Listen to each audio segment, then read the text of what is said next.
Hello, everybody out there, and a very warm welcome to the second day of the Spring School. I'm very honored to start this day full of outstanding speakers, so it's going to be a very interesting journey today. So this day will be started with my talk about optimizing open loop and closed loop brain stimulation procedures. And I would like to separate this talk into two parts, and I will start with the more hardware and software and more technical part, and describe the system we have developed at g.Tec to do open loop and closed loop brain stimulation or neuromodulation.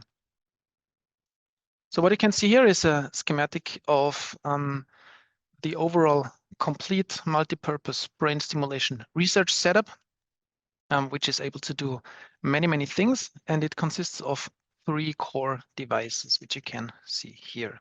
So of course we need a stimulator. We have to provide some current because we want to stimulate. So here we have the g.Estim Pro cortical stimulator. And we need a biosignal amplifier to record the signals because we want to see what's happening in the brain. So here we have the g.Hi-amp. And between those two devices, we have the switching unit, which is able to route the stimulation current to programmed channels, to programmed electrodes. So there is no more need of manually connecting or disconnecting electrode channels to be stimulated. It's all done automatically and programmatically by the switching unit. Actually, I can show you in reality how that looks because I've built it up here next to me on my desk. So here is the switching unit. The Hi-amp is on top. They are connected. And here is the stimulator. It's still a bit older device, which is still white because the fancy new black ones are out of stock already. But the stimulator is connected to the switching unit.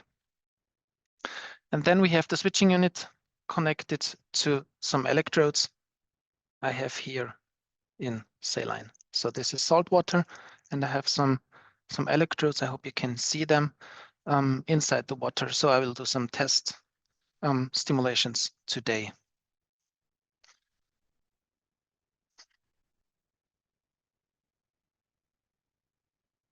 So with this setup, we are able to stimulate, and we are able to sense, and we are able to switch at the very same time.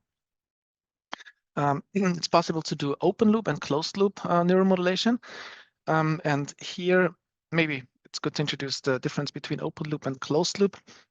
So open loop means you are just setting up your experiment and you're doing it, but you're not incorporating any direct feedback from the system to change your stimulation parameters. If you're closing the loop, so if you're using feedback from the system, for example, a biomarker extracted by the Hi-amp, which is a result of the stimulation, then you're having a closed loop system because you can react to the response of the person or the system.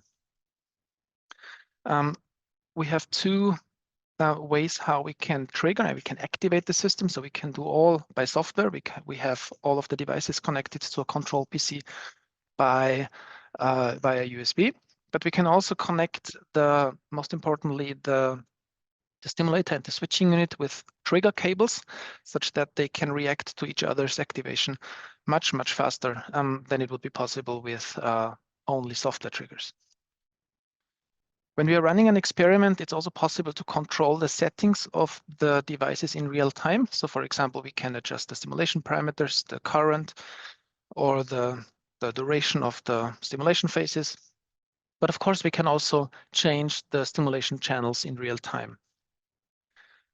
And of course, we can also process the signals in real time because we have the Hi-amp connected and we have real-time processing algorithms which are able to extract the biosignals and the biofeatures, biomarkers on spot. And all that is controlled by the g.Hi-sys library, which is a Simulink library containing lots of building blocks for rapid prototyping such experiments. So since it's our most recent development, let me briefly talk about the switching unit. So the core feature is, as I already said, it's a programmable switching matrix. So we have, as an input, we have an electrode head box. We can connect to 256 electrodes, and we have an output towards the g.Estim, towards the biosignal amplifier, and we have a secondary output towards a third-party monitoring system, just in case it's used somewhere where we need continuous monitoring. What we can do now is, using also the input from the stimulator, we can route up to 16 electrodes, stim plus and stim minus, so simultaneously, to arbitrary electrodes to be stimulated. And we can also record between and even during the stimulation. Now, the switching unit has an built-in impedance measurement, and of course, it comes with a graphical user interface, which allows you to operate it in standalone mode. So this is the very basic part. When it comes to more advanced features, as I already mentioned, that we have a hardware and a software trigger, so we can control it with software commands, but also with hardware triggers. And this allows us to really speed up the switching and stimulation process. So it's possible to iterate through individual stimulation channels at the rate up to 100 Hertz. There is also the fast mode, which even allows us to speed it up more. So we are, with the fast mode, able to switch at the rate up to 200 Hertz. So it's twice as fast. And the fast mode has the difference that it is not disconnecting the stimulation channels from the amplifier. So for safety reasons, usually when you're stimulating a channel, of course, this channel is disconnected from the amplifier because you don't want to stimulate into the amplifier. You only want to stimulate the brain. So this channel is disconnected from the amplifier and then connected to the stimulator. But in fast mode, it remains connected to the amplifier. So this has a few considerations to make. It's much faster, and you can even record during the stimulation, at the stimulation site, which is not possible if you disconnect the channels, but if they remain connected, it's possible. However, you really have to maintain or really look careful at your stimulation current, because if it's too high, then the amplifier starts to consume the stimulation current, and you're not getting everything into the brain what you want. So it's only for certain application scenarios. What we can also do is we can switch the ground channel, so we don't have to manually reconnect maybe at the head box some ground channels we want to have, but we can just programmatically select them. We can even route dedicated channels to an auditory output for auditory inspection. And as I already said, we have all that integrated in Simulink for closed loop experiments. And what is also nice is that we have a MATLAB API, which is able to control the switching unit at very conveniently, but also at a very, very flexible level. Right now, the switching unit is available in 3 variants, most commonly the 256 channels, but we also have 128 and 64 channels, and we have already tested it and shown that it's compliant with the most important norms, so medical electrical equipment, basic safety, EMC, but also compliant with the nerve muscle stimulators norm and also the electroencephalographs norm. And so it's a pretty safe device, and you can use it in your research setup very efficiently. And to have the final CE or FDA certification, we're going to do that as a part of CortiQ Pro 2.0, which Christoph Capella is talking a lot during the Springs call. All right, so I already mentioned that we have a standalone GUI for the switching unit. Let me briefly show you that. So when we open the suite, then we can go to applications and g.Estim Pro switching unit. We can select the device. So usually it queries to do a self-test, but we have done this already, so we don't need that anymore. And then I'm here. I can just select electrodes to be routed to the stimulator, maybe electrode 2 and 4, and then I can activate the switching unit. And I can see that the active LED is now on. So the switching unit has connected the stimulator to electrodes 2 and 4. As simple as that. Of course, we don't have any stimulation yet because we are not controlling the stimulator yet. What is also nice, I already mentioned it, is the impedance check of the switching unit. So we can just hit impedance check button and then it measures the impedance. And I have connected 60 an electrode grid with 60 channels. So here we have low impedance. A few channels are bad, so they're showing up with high impedance. And I also have connected two signal generators, which are also having low impedance. So that's why we see those channel 63 and 64 as low impedances. What is a bit, raising discussions sometimes is at which frequency the impedance is measured, because impedance, per definition, is a frequency-dependent resistance of an electric circuit. So we can measure the impedance at certain frequencies, and this is why we have two options here. We can record it, or we can measure it at 1 kilohertz, which is something we call stimulation impedance. So this is where it gets rough, mainly, so good electrodes, invasive electrodes, ECOG electrodes get as low as maybe 1, 2, 3 kilo ohms. But there is also the recording impedance, because when we are, for example, measuring with the g.Amp and we want to do an impedance check to see which electrodes are good or bad, then usually the impedance is measured at 20 hertz. So this is what you can also do here. I'm starting the recording impedance check now. And you can see, if you remember, that the 1 point something K values have turned into 20 roundabout K values. So obviously the value is very different. And here we can just see this difference between 20 hertz and 1K. But it's possible with the switching unit to do even more versatile impedance checks, which I will show you in one of the next slides. So this is only the basic impedance check available in the standalone graphical user interface. All right, that's everything about that. As I said, we also have an Simulink integration. So this is basically a Simulink block. It has lots of inputs, so we can online define the Stim plus and Stim minus channels, the ground channels. We can decide whether we want to have a hardware or software trigger, whether we want to have fast mode or not. We can route the audio out channel in real time, and we can decide, of course, if the switching unit is going to be active, so if we want to start it or not. And what we can even do is we can, even if the model is running, we can kind of disconnect the switching unit from the Simulink, and then we can access it maybe from the MATLAB API to program it maybe with even more advanced settings that are not possible or not you cannot realize from within Simulink. So this is why we also have a connect input slot. And then we have several output ports, which shows us the state of the switching unit and some arrows, which help us to figure out when something is going wrong. So just for completeness, we have a MATLAB API, which has lots of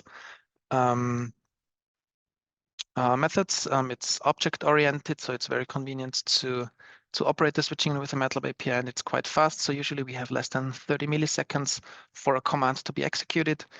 And if there is time in the end of my talk, then I would like to, of course, show you a little bit about that as well.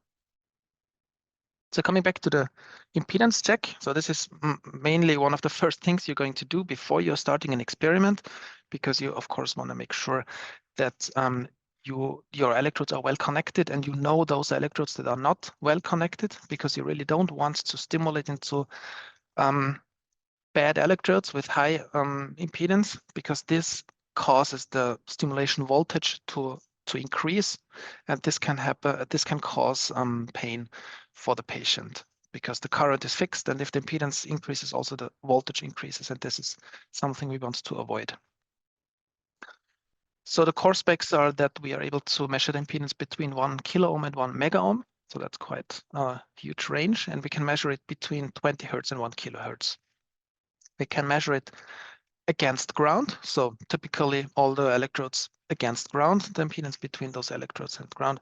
But we can also measure the impedance between stimulation channels. And yeah, it's quite accurate. So we tested it and we calibrated it, and have shown that The values we get, they are within plus minus 500 ohms or plus minus 10%, whichever is greater. So let me show you how this impedance check, the impedance measurement tool is looking. So it's starting. Yes, here we are. This is a MATLAB GUI. So you can start it from the MATLAB command line via calling impedance measurement tool. And here you can see that we have a few settings we can play around with. So just hitting start measures the impedance of the first 16 channels against ground. And you can see that they are measured across frequency. So we start at 20 hertz, going up to 1000 hertz in logarithmically spaced steps, namely 20 steps. So note that the x and the y-axis are logarithmically spaced. So this is a very typical result for a nicely implanted ECOG high density grid. Of course, it's not implanted here, but it's only in saltwater solution, but it's really having very similar electrical characteristics. So the measurement is done now. We have measured 16 electrodes against ground for various frequency points, and now we can navigate through the results a little bit. So we have seen that some of the impedances, some of the channels, they are obviously high because they're not connected. So we want to figure out which channels are affected. So we can switch from the spectral view to channel view. And here we have a frequency slider, which allows us to specify the frequency. And then we have seen, we see immediately that, okay, channel 14 is bad. We can also let the GUI show us the values. And if we even want to go further, we can save the figure for later, maybe report generation or whatever. So that takes a couple of seconds.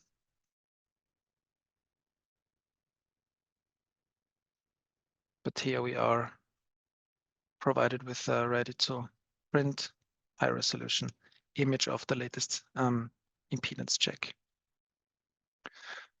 So let's do another one because it's particularly interesting for doing stimulation. Now let's measure the impedance between channels, so not against ground, but between channels, maybe between channel 2 and 4. So this is much faster to complete. So here we have a nice overview how this electrical characteristic between those two channels looks. We can also compute the impedance between various channels, so maybe 1 to 5 against 6 to 10. And that should be much, much lower now because we have more electrodes combined, more surface, the current can go through, more connectivity, and therefore the impedance decreases. And you can see that in this measurement as well. So we have much more decreased impedance values. Yes, so this is all about the impedance check. So one of the first things you're going to do when you're starting an experiment. And now let's get back to the big picture when we integrate and connect all the components. I've already talked a little bit about how they are interconnected, but there are a few considerations we have to make because it really depends what we want to achieve, what the purpose of our neuromodulation system is. So there are mainly 3 options to interconnect the stimulator and the switching unit, depending on our use case. The good thing is that we only have to, set up everything once. It remains connected, and all those changes they're done in software. So we don't have to do any manual reconnection where we want to change whatever use case we want to have. So the most basic scenario is we are controlling the stimulator and the switching unit in parallel from a control PC via USB. That's very straightforward, and this is what we can use in many cases where timing really does not matter at all. We can control the switching unit from the PC and then having the switching unit control the Estim Pro via a harder trigger.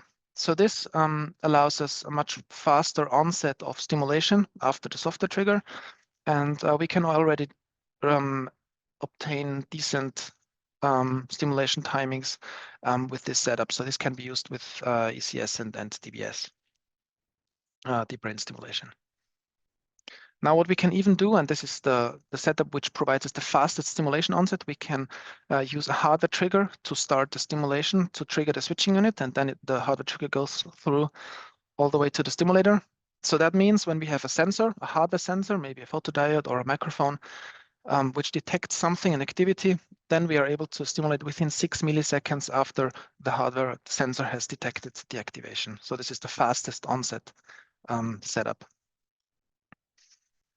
And then we can turn it around. We can control the Estim Pro with the PC, and we can use the Estim Pro as a master to control the switching unit with the trigger line. And this allows us to inspect the brain activity right after stimulation. So this is because when the Estim Pro finishes stimulation, the trigger signal has a falling edge, it goes off, and then the switching unit immediately switches back to recording. And that means that 6 milliseconds after the stimulation ends, we are back to recording. All right, so that much about the technical aspects of our setup. Let's move now over to more an application-oriented view and about clinical and research applications for open loop and closed loop neuromodulation. So mainly two large clinical fields are driving the research in this for neuromodulation. One very big clinical field is the identification of brain functions. It's also called functional mapping. Most importantly, we have electrical cortical stimulation. So this allows us to identify brain function when we are stimulating into the brain.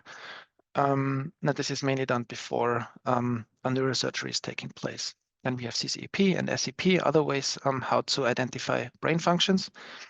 And on the other hand, we have the rehabilitation field, the treatment of disorders field, where most importantly or most well known, we have deep brain stimulation, which helps Parkinson's patients to reduce their symptoms, but also vagus nerve stimulation and responsive neurostimulation to help epilepsy patients in their daily life. So these already established, quite established clinical fields, they drive the research part where advanced neuromodulation systems are used. So over the next couple of slides, I'm going through a few of those applications and use cases and provide you demos and examples. Starting with ECS.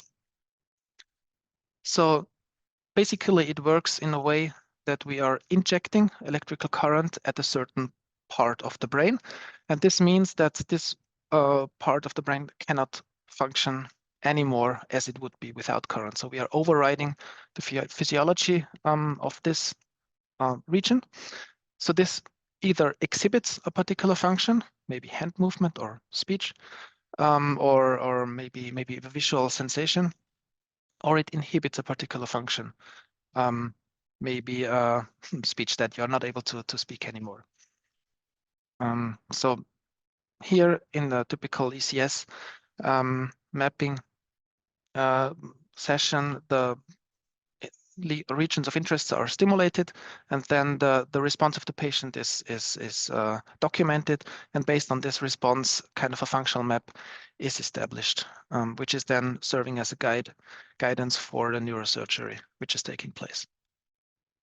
ECS is the de facto clinical standard to do functional mapping, and it's possible to do it intraoperatively, so while the surgery is taking place, or you can do it also at the patient's bedside when the patient has electrodes implanted, for example.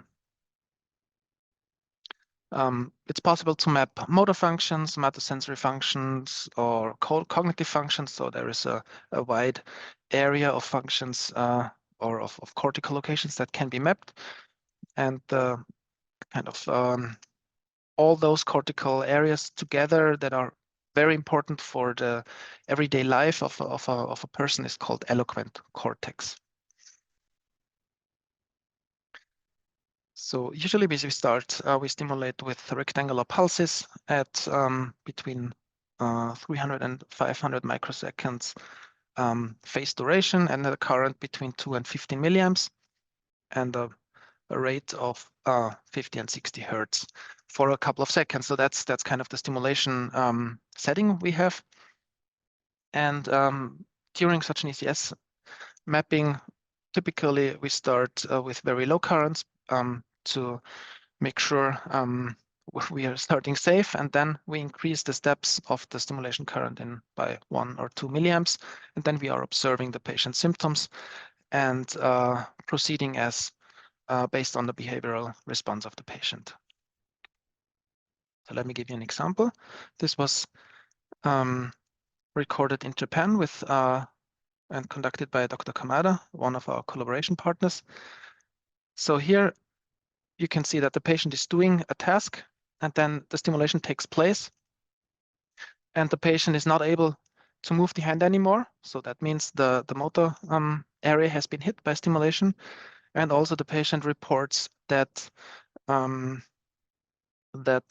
he experienced some strange feeling in the palm of the hand. So somatosensory areas have been hit. And this perfectly makes sense because here on the left hemisphere, you can see the electrodes sketched as points. And here this location was stimulated with 4 milliamps. So this is a good example for a typical outcome of an ECS stimulation. Now let me give you another example, which is a bit more visual. So here you can see implanted electrodes on the temporal base. So this is a region where visual information is processed at a rather high level. And when we stimulate into regions that are connected to face recognition or face selection, then pretty strange results actually can happen. So this patient is looking at the black box with some structure on it, and it is stimulated. He's stimulated in the face selective region, and then he reports that this black box has turned into a face, which was quite strange for him. And this was the first time when such a face selective region was discovered via ECS, and it was linked to other studies, and it was a quite nice PNAS publication led by Gavin Schalk, published in 2017. So this experiment was repeated also with a ball that changed into a face and so on.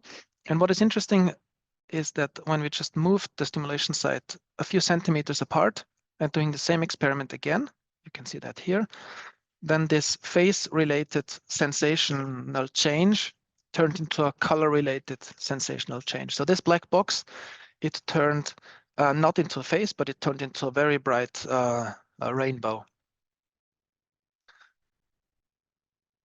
So this really shows that very small areas of very close areas of the brain, they're really encoding completely different ways of semantic visual processing.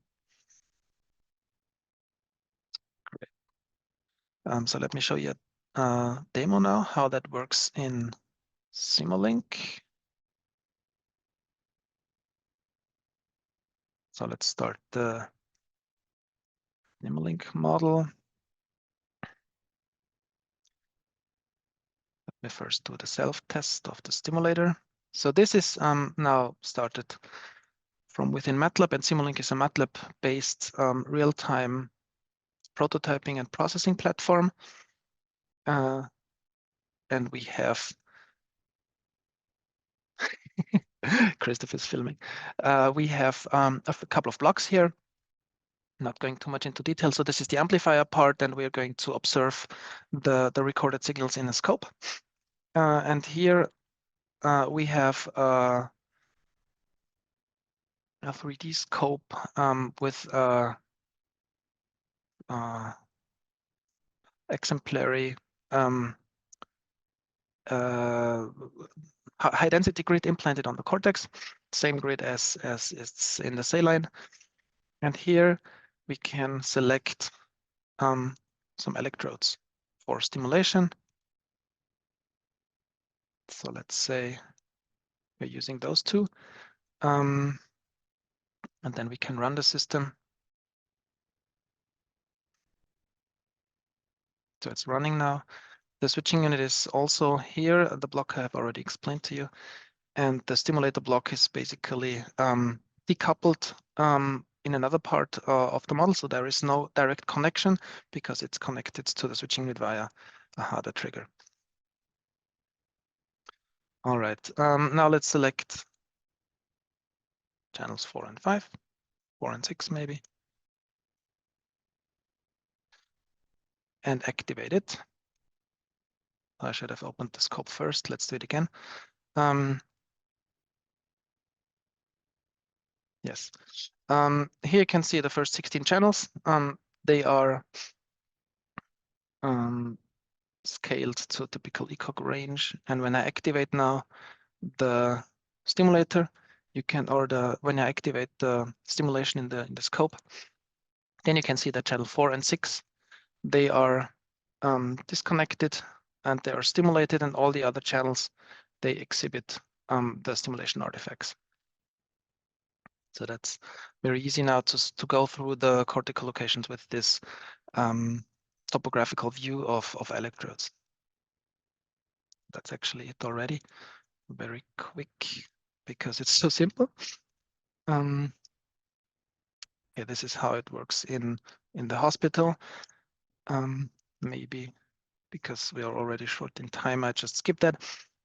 What is still like the next big part of functional mapping, or one very big and important modality of doing functional mapping is CCEP. That's not a second one, cortical evoked potentials. And this allows us to reveal physiological and pathological cortical networks. So here we stimulate with typically 5 to 15 milliamps and a very short pulse at the rate of roughly 1 Hertz into a certain location.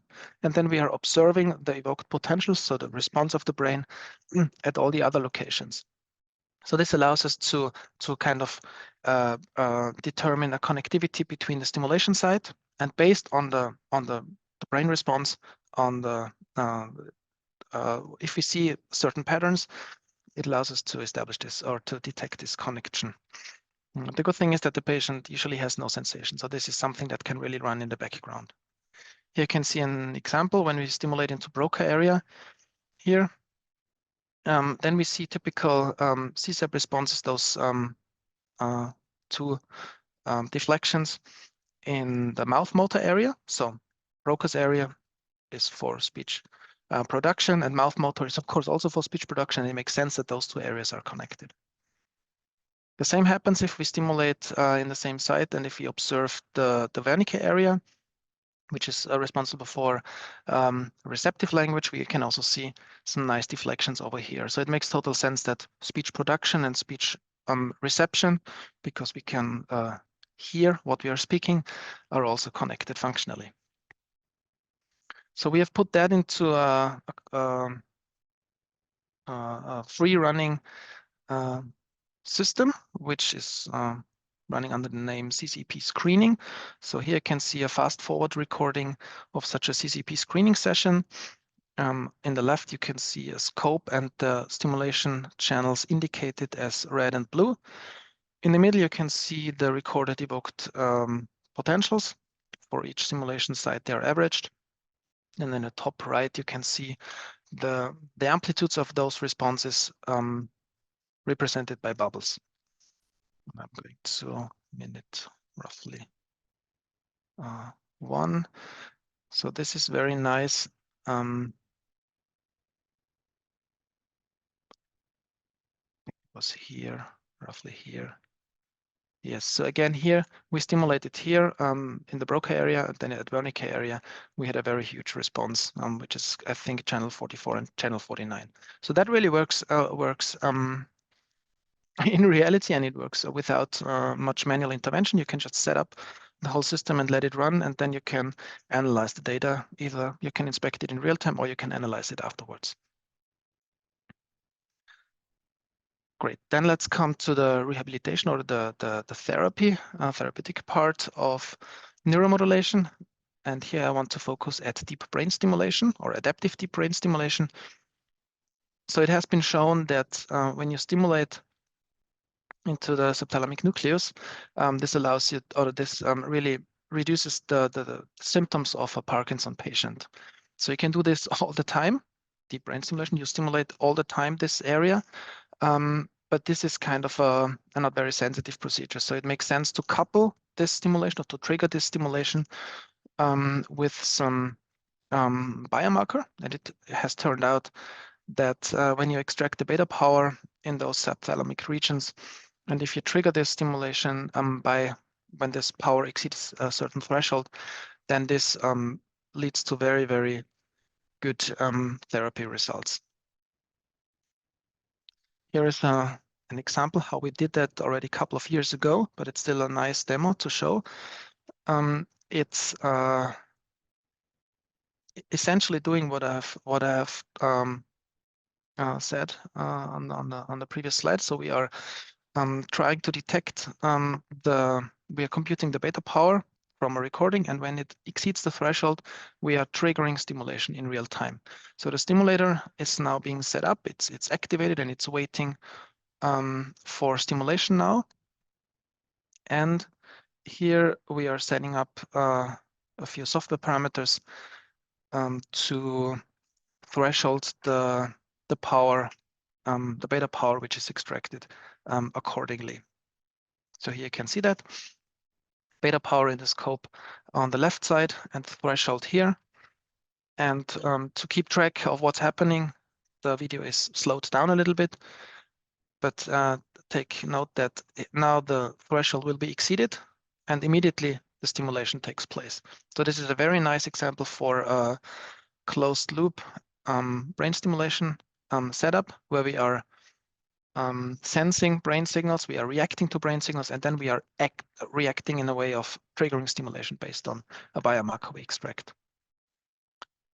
All right, so this is still with a fixed location, so there is no way of really changing that stimulation location based on the feedback we get.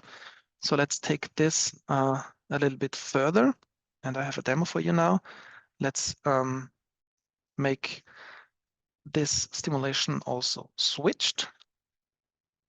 I'll tell you in a second what that means. So let's start this model. I will explain now the setup a little bit better I have here. So here I have two signal generators. They are connected to the switching unit and also to the high amp via this headbox. And we can now generate a control signal. We can like tune up the volume of those sinusoid which is generated, and we are extracting the amplitude of this sinusoid in real time. And depending on whether this or this sinusoid amplitude exceeds a certain threshold, we decide in software which channel should be stimulated. All right. Now, let's hope that all works out.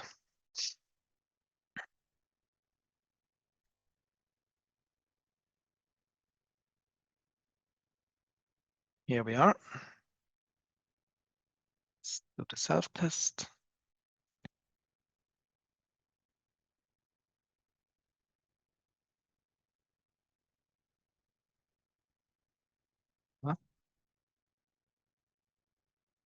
Oh, that's a pity. Estim Pro is running out of battery. Maybe Christoph can get me a spare battery. 9 volt, 9 volt, 9 volt. That's the problem when we rehearse too much. It has been working all the way through when we tried it. So let me just give Christoph a couple of seconds until he returns with batteries. That's also one thing for safety. The stimulator is powered with batteries because we don't want to have it connected to the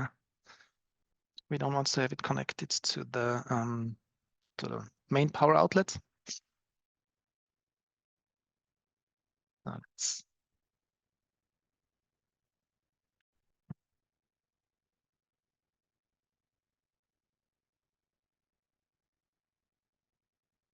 Wow, that was fast. Fastest CEO in the world.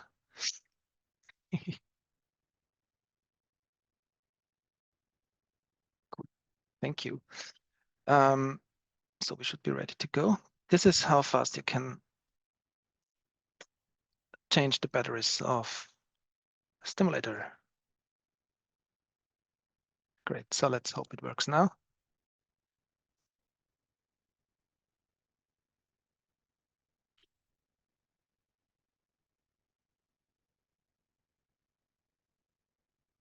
Great, self-test is done. So let's start now. Well, maybe first I show you the model a little bit. The most important part is here. We are recording the signals from the high amp. We're doing some pre-processing, and then we are extracting the amplitudes, as I said, of the control channels, and we can configure what channels should be stimulated if the control signal 1 is active and for the other one as well. So let's say when control signal 1 is active, we want to stimulate channel 1 and 2. And if the control signal 2 is active, we want to stimulate channels 3 and 4. All right, so let's run the model, look into the scope. So here it is. Plenty of line noise because there is no brain in the liquid. But what you can see is that I'm increasing the volume of one of the control signals. All right, and I'm increasing it even further. And then you can see that the threshold is exceeded.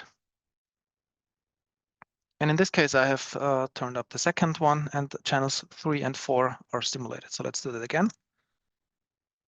All right. Here you can see the amplitude of the second control channel. And once it is active, once the amplitude is high enough, we are stimulating here channel 3 and 4. So let's do the same with the other one.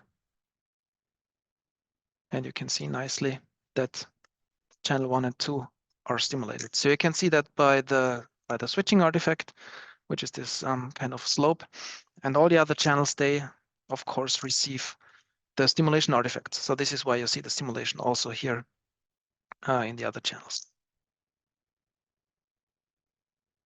All right, so that's probably the most advanced we can get for today. I would have prepared a harder trigger demo, but we are already short in time. So that's why I'm going to stop at this point. I have seen that some hands are raised. So yeah, let me finish the presentation officially. Thank you for your attention. If you have questions, the next couple of minutes should be dedicated to answer those questions. Thanks a lot. Thank you very much, Johannes, for the nice presentations. Vic is asking, what's the difference in terms of features between the Unicorn and the Estim Pro? So the Unicorn is a EEG device which records EEG. So we are sensing, and it's wireless, and it's non-invasive. So the Unicorn is a cap you put on, and then you're recording your EEG. And the Estim Pro is a stimulator. So we are not recording, we are stimulating. And it's an invasive device. So we are stimulating implanted electrodes. It's a completely different device. Vic is also asking, what cognitive functions can be stimulated? Cognitive functions, there would be, if you put the visual semantic processing to cognitive functions, then we can stimulate the face recognition area, for example, or also the color specific area. But it has also been shown that when you're doing maths, when you're doing some calculus, you can really disturb that with stimulation. And also, of course, speech is a cognitive function. You can really interrupt the process of generating speech very efficiently with cortical stimulation. What's the price of the Estim Pro? I have to forward this question to the sales department. I don't know actually. Maybe Christoph can give you a figure. It's about 18,000 euros, but it's also in the shop on g.tec AT, so you can just look it up in detail.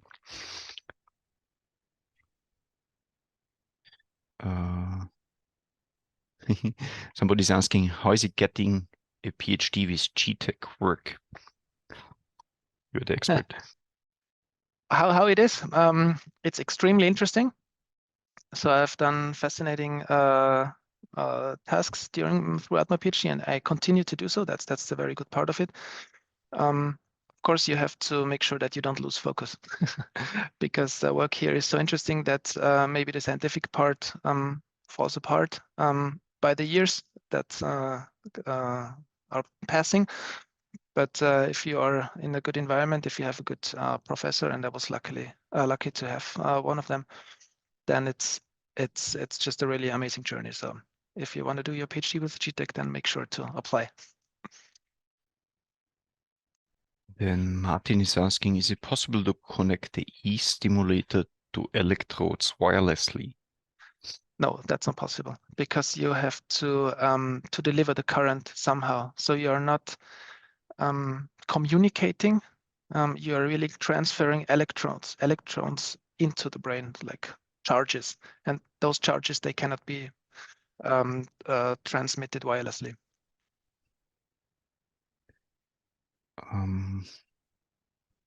Can you do electrode impedance tomography? Electrode impedance tomography. I'm not familiar with that term. So in this case, you are measuring the impedance between the electrodes. That's pretty interesting to describe tissue, fat content, and much more. So we are not doing this with the eStim Pro. It's just an electrical stimulator. Then Arjun is asking, are there any Python or C++ libraries or packages to access the hardware inputs and outputs programmed stimulus and graphical user interface analysis? So C++, we do have an internal C++ API, which is accessed actually by a MATLAB API. And with the MATLAB API, you can, for the switching unit specifically, but also for the Estim Pro, you can access all the functions you need. And since we are in a MATLAB environment using Simulink, that's the most low-level part where you're going to get as a customer, because everything else would be maybe too overwhelming. And of course, we are not going to disclose the core of our development. That's the kind of status we have.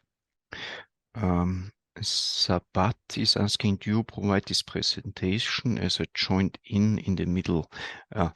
This is easy, so we are streaming on YouTube, so you can just watch again. Then somebody is asking, does that mean that we need to select channels with low impedance, sir? Yes. So you want to have low impedance at all channels, but sometimes it doesn't happen for some reasons, and you really have to exclude them, because it doesn't make sense. You cannot assure that the current you're delivering at impedance at electrodes with high impedance is reaching the brain. So that's really kind of a broken connection. You have to live with that, and you have to exclude them in your experiment. Then Nicola is asking, why does impedance change with frequency? Impedance? The impedance. Impedance.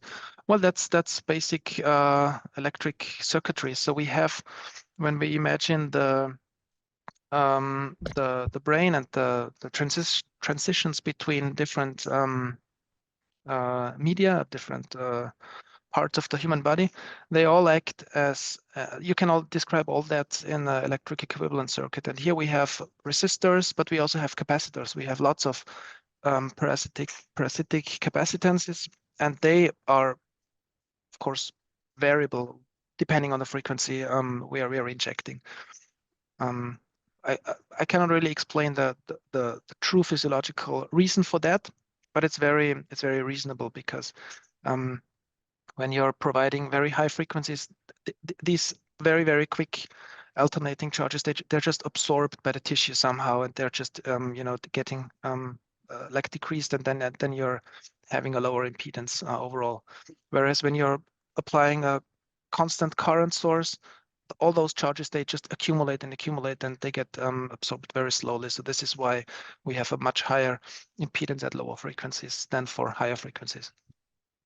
The Manuel is saying, very interesting presentation. And interesting that you move from stimulation to recording very fast. How do you manage potential residual stimulation currents? Are some electrodes kept to ground? Yeah, so that's a very important question. So usually when we are stimulating into an electrode with rather low impedance, we don't see any. So when the stimulation stops, then all these artifacts are also gone. So right during stimulation, we all see these artifacts recorded in the channels, but when the stimulation stops, then usually we are there right away. The only problem is that when we are using the switching unit and we are disconnecting the stimulation channels from the stimulator, then of course we need some time to get them back connected, and this causes a switching artifact, which we know very well. And since the amplifier doesn't go into saturation, we can remove this artifact, so we can still get data right 6 milliseconds after stimulation. And as I said, if we are using the fast mode, the amplifier remains connected to the stimulator, so that means we can record even in the stimulation channels also during the stimulation. So that's a quite nice thing. And somebody's asking, what's the purpose of the stimulation based on beta power? Well, that's an output of very important scientific research in the deep brain stimulation area. So I'm not too familiar with that. The only thing is that it has turned out that when a Parkinson patient is starting to or intending a movement, and this is usually when a movement is executed. This is usually when the tremor or when this shakiness happens and starts. So this is right before this movement, the beta power in the subthalamic nucleus increases, and this is therefore a very nice and reliable biomarker, because we know a couple of milliseconds probably before the movement is going to happen, we know that it will happen, and we have time to stimulate, and thereby stimulate during the movement and reducing the symptoms dramatically. Another question is, how small can the area be that you stimulate? Very small, actually far less than square, no, not far less, but even needle electrodes can be stimulated. So they have probably an exposed area of maybe a square millimeter or something. Of course, the impedance gets very high because the surface is so small. So you have to really manage the stimulation currents to not get too high stimulation voltages.